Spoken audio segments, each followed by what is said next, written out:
সুপ্রিয় ছাত্রছাত্রী, তোমরা দেখছো শেষের কবিতা সুন্দরবন ইউটিউব চ্যানেলে। এই ইউটিউব চ্যানেলের পক্ষ থেকে আজকে তোমাদের কাছে আমরা উপস্থাপনা করব ওয়েস্ট বেঙ্গল স্টেট ইউনিভার্সিটির থার্ড সেমিস্টার মাইনর সিলেবাস হিস্টোরির আগামী পরীক্ষায় যে ছোট প্রশ্নগুলো তোমাদের আসবে সেই প্রশ্ন নিয়ে আমরা আলোচনা করব। আর এই ভিডিওটা তৈরি করছি এই কারণে, যেহেতু তোমাদের এই সংক্ষিপ্ত প্রশ্ন উত্তরের জন্য মান নির্ধারিত আছে তৃতীয় সেমিস্টারের মাইনর সিলেবাসে 20 নম্বর। সুতরাং এটি কিন্তু খুবই গুরুত্বপূর্ণ একটা ভিডিও। তো তোমরা ভিডিওটা দেখতে থাকো। আমরা আরম্ভ করি আজকের বিশেষ একটি ভিডিও। কুতুবউদ্দিন আইবক কে ছিলেন? কুতুবউদ্দিন আইবক ছিলেন গজনির সুলতান মোহাম্মদ ঘুরী দাস ও সেনাপতি। তিনি দিল্লির প্রথম তুর্কি সুলতান এবং তার শাসনের শুরুর সাথে ভারতের এক নতুন যুগের সূচনা হয়। প্রশ্ন 2, নব্য মুসলমান কারা ছিলেন? কে তাদের দমন করেন? জালালউদ্দিন ফিরোজ খিলজির আমলে হল্যান্ড বা আবদুল্লাহ খানের নেতৃত্বে মুঘল আক্রমণ সংগঠিত হয়। তার আক্রমণ জালালউদ্দিন কর্তৃক প্রতিহত হয়।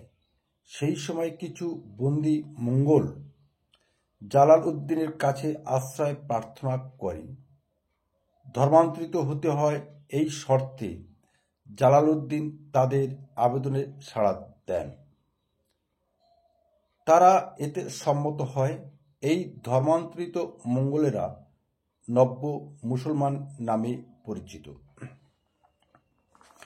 নব্য মুসলমানরা আলাউদ্দিনকে হত্যা করার ষড়যন্ত্র করলে সেই আলাউদ্দিন এর আদেশে একদিন 30,000 নব্য মুসলমানকে হত্যা করে। অর্থাৎ আলাউদ্দিন নব্য মুসলমানদের দমন করেন। প্রশ্ন 3, মালিক কাফুর দ্বারা বিজিত দাক্ষিণাত্যের দুটি রাজ্যের নাম করো। মালিক কাফুর ছিলেন সুলতান আলাউদ্দিনের একজন দক্ষ সেনাপতি। তার দ্বারা দক্ষিণ ভারতের বিজিত দুটি রাজ্য হল দেবগিরি এবং ওয়ারঙ্গল। ইম্পর্টেন্ট প্রশ্ন। প্রশ্ন নম্বর 4, পাইবাস ও সিজদা কি? পাইবাস হল সম্রাটের পদযুগল চুম্বন করা এবং সিজদা হল সুলতানকে ষষ্ঠাঙ্গে প্রণাম করা। মোহাম্মদ বিন তুগলক কেন তামার মুদ্রা প্রচলন করেছিলেন? মোহাম্মদ বিন তুগলক প্রবর্তিত প্রতীকী মুদ্রা ছিল ব্রোঞ্জ নির্মিত, তামার নয়। এই প্রতীকী মুদ্রা চালু করার কারণ নিয়ে ঐতিহাসিকদের মধ্যে যথেষ্ট মতভেদ আছে। আসলে সমসাময়িক ঐতিহাসিক বর্ণের মতে বিশ্বজয়ের অভিপ্রায়ে এবং সুলতান রাজকোষ পূর্ণ করতে কারণে এমন সিদ্ধান্ত নেন।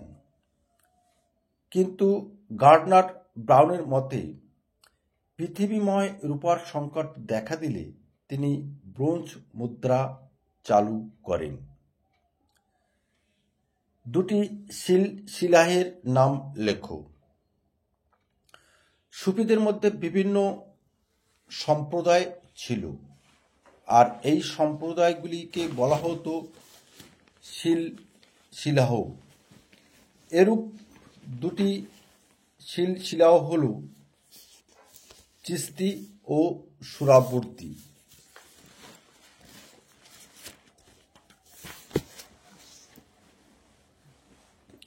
গুরু নানক কে ছিলেন? গুরু নানক নামে একজন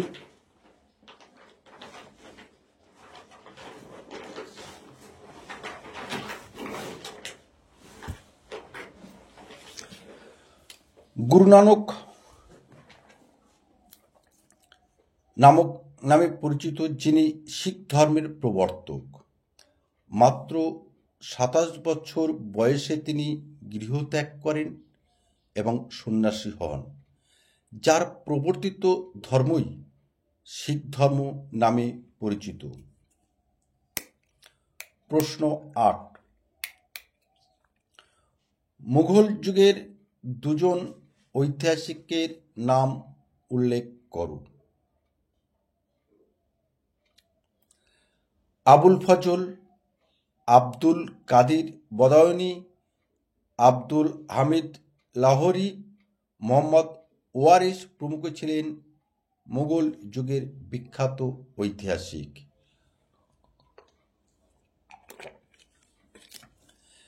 রানা সাঙ্গা কে ছিলেন? রানা সাঙ্গা ছিলেন একজন শক্তিশালী রাজপুত শাসক, যিনি মুঘলদের বিরুদ্ধে রাজপুতদের ঐক্যবদ্ধ করেছিলেন।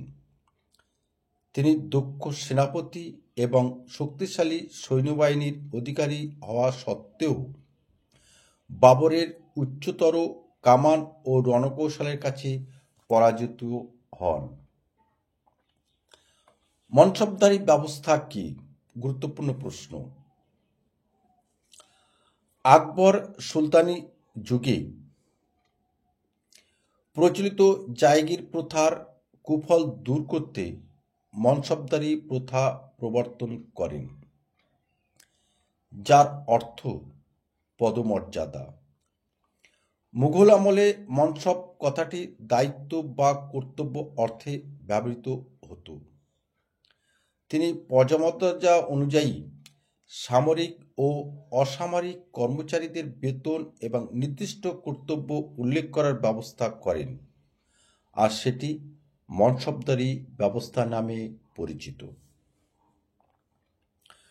নূরজাহান চক্র বা জুনটা বলতে কি বোঝো? জাহাঙ্গীর তার রূপসী স্ত্রী নূরজাহানের প্রভাধীন ছিলেন। আবার বলছি, জাহাঙ্গীর তার রূপসী স্ত্রী নূরজাহানের প্রভাধীন ছিলেন। সমকালীন মোগল শাসনের চালিকা শক্তি ছিলেন এই নূরজাহান। তিনি উচ্চপদে নিজে পছন্দমতো ব্যক্তিদের নিয়োগ করে শাসন কার্য পরিচালনা করতেন। নিজ গোষ্ঠী নির্ভর শাসন বিন্যাস নূরজাহান চক্র বা গোষ্ঠী বা জুনটা নামে পরিচিত। আবার বলছি, নিজ গোষ্ঠী নির্ভর শাসন বিন্যাস নূরজাহান চক্র বা গোষ্ঠী বা জুনটা নামে পরিচিত। প্রশ্ন 12, কে কখন অমৃতসরের স্বর্ণমন্দির নির্মাণ করেছিলেন? গুরু অর্জুন সিং অমৃতসরের স্বর্ণমন্দির স্থাপন করেন।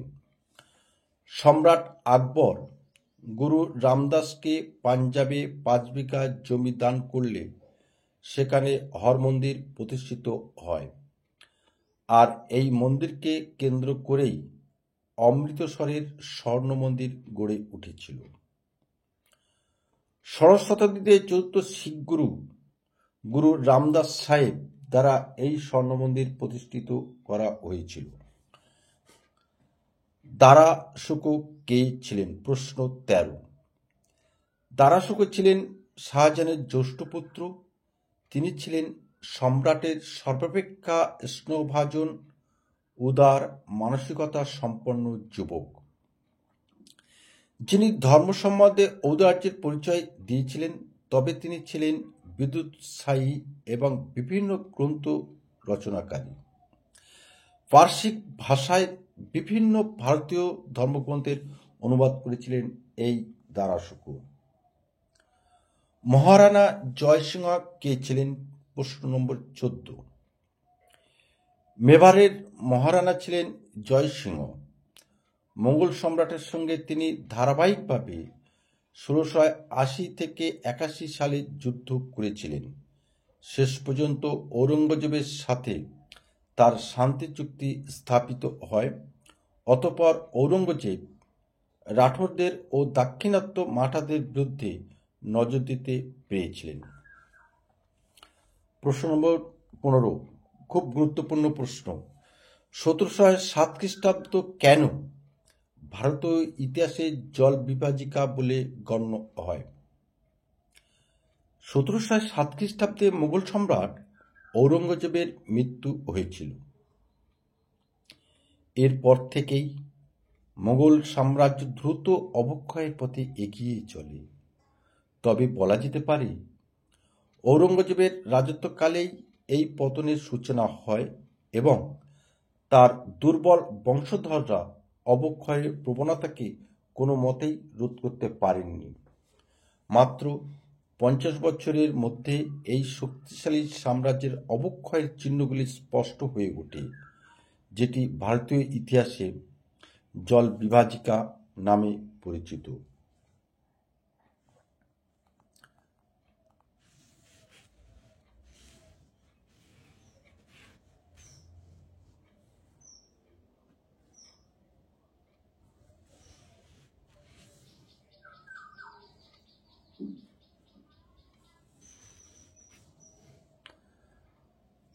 প্রশ্ন নম্বর 16, 20টা প্রশ্ন দেব।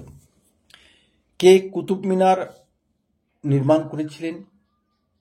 তার স্মৃতির উদ্দেশ্যে এটি নির্মিত হয়েছিল। কার স্মৃতির উদ্দেশ্যে এটি নির্মিত হয়েছিল? তোমরা সকলে জানো প্রশ্নটা। উত্তর: সুলতানি আমলের দিল্লিতে বসবাসকারী ইরানের উস নিবাসী খাজা কুতুবউদ্দিন নামক দরবেশের স্মৃতির রক্ষার্থে কুতুব মিনার স্থাপিত হয়। সুলতান কুতুবউদ্দিন এর নির্মাণ আরম্ভ করলেও তিনি এই কাজটি পরিসমাপ্তি করে যেতে পারেননি। তার জামতা ইলতুৎমিশ এর নির্মাণ কার্য সমাপ্ত করেন। প্রশ্ন 17, দাগ বা দিক এবং হুলিয়া প্রথা কি? আলাউদ্দিন খলজি সেনাবাহিনীর দুর্নীতি বন্ধ করার জন্য হুলিয়া ও দাগ ব্যবস্থা চালু করেন। আবার বলছি, আলাউদ্দিন খলজি সেনাবাহিনীর দুর্নীতি রোধ করার জন্য তিনি হুলিয়া ও দাগ ব্যবস্থা চালু করেন। এখানে হুলিয়া হলো প্রতিটি সেনার দৈহিক বৈশিষ্ট্য লিপিবদ্ধ করা, আর দাগ হলো ঘোড়ার চিহ্নিতকরণ। প্রশ্ন 18, বিজয়নগর সাম্রাজ্য পরিভ্রমণকারী দুজন বিদেশি পর্যটকের নাম লেখো। উত্তর: বিজয়নগর সাম্রাজ্য পরিভ্রমণকারী মধ্যযুগীয় ইউরোপীয় পর্যটক ডোমিঙ্গো পেজ, ফার্নান্ডো ও ইতালি থেকে নিকোলো ডি কোন্টি প্রমুখের রচনা এবং স্থানীয় সাহিত্য থেকে এই সাম্রাজ্যের ইতিহাস সম্পর্কে জানা যায়। ইলিয়াস শাহ কে ছিলেন? প্রশ্ন 19, ইলিয়াস শাহ ছিলেন অবিভক্ত বাংলার প্রথম স্বাধীন মুসলিম শাসনকর্তা, যিনি 1342 সালে সোনারগাঁও বিজয়ের পর লখনৌতির সুলতান হন এবং ইলিয়াস শাহী বংশের সূচনা করেন, যা 152 বছর সেখানে ক্ষমতায় ছিলেন। আবুল ফজল কে ছিলেন? তার লেখা একটি গ্রন্থের নাম উল্লেখ করো। আবুল ফজল ছিলেন আকবরের একান্ত প্রিয়ভাজন ও সভাসদ। তিনি ছিলেন ঐতিহাসিক ও সুযোদ্ধা। তার রচিত গ্রন্থগুলি হল আকবরনামা ও আইনি আকবরী। প্রশ্ন 21, পানিপথের প্রথম যুদ্ধ কবে কাদের মধ্যে সংঘটিত হয়েছিল? গুরুত্বপূর্ণ প্রশ্ন। পানিপথের প্রথম যুদ্ধ 1526 সালে বাবর এবং ইব্রাহিম লোদির মধ্যে হয়েছিল। ওই বছরে কাবুলিস্তানের তমিবিদ শাসক বাবরের মোগল বাহিনী দিল্লির সুলতান ইব্রাহিম লোদির বৃহত্তর শাসক বাহিনীকে পরাজিত করেন। সুল-ই-কুল বলতে কি বোঝো? সুল-ই-কুল কথার অর্থ পরম ধর্ম সহিষ্ণুতা। আকবর একান্তভাবেই ছিলেন ধর্ম সহিষ্ণুতায় বিশ্বাসী। তার ধর্মনীতির মূল কথাই ছিল সুলহ কুল বা পরধর্ম সহিষ্ণুতা। কবে কোথায় শিবাজির রাজ্যাভিষেক হয়? শিবাজি আগ্রা দুর্গ থেকে কৌশলে পলায়ন করে এবং নিজ রাজ্যে ফিরে আসেন। সুরাট বন্দর লুট করে এবং সাতারা দুর্গ দখল করে নিজের শক্তি বৃদ্ধি করেন শিবাজি। অবশেষে মহারাষ্ট্রে স্বাধীন রাজ্য প্রতিষ্ঠার সংকল্প নেন। 1674 খ্রিস্টাব্দে রায়গড় দুর্গে শিবাজি নিজের অভিষেক সম্পন্ন করে ছত্রপতি গোব্রাহ্মণ প্রজাপালক উপাধি নেন। জিয়াউদ্দিন বারনী কে ছিলেন? তার রচিত গ্রন্থের নাম লেখো। সুলতানি যুগের বিখ্যাত ঐতিহাসিক ছিলেন জিয়াউদ্দিন বারনী। তিনি ছিলেন গোঁড়া মুসলমান এবং ফিরোজ শাহ তুগলকের পৃষ্ঠপোষক।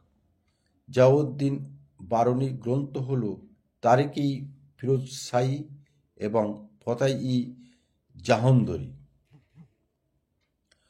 মুঘল আমলে দুজন ঐতিহাসিকের নাম লেখো। মুঘল আমলের দুজন ঐতিহাসিক হলেন আবুল ফজল এবং বাদাউনি। এই দুজন ঐতিহাসিক আকবরের জীবনী লিখেছিলেন বলে জানা যায়। কবুলিয়ত ও পাট্টা কাকে বলে? শের শাহের অন্যতম স্মরণীয় সংস্কার হল ভূমি সংস্কার।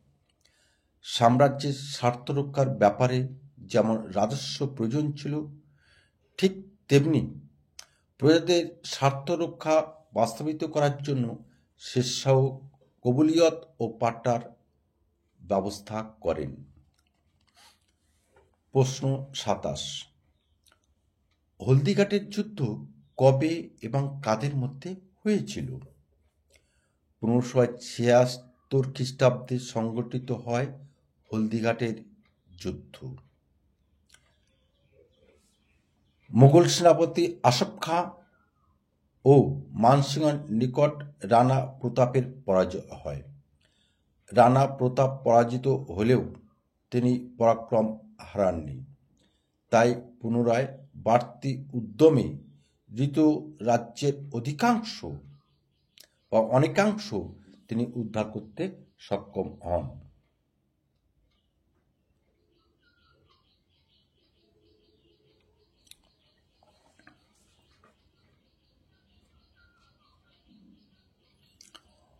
অষ্টপ্রধান কি?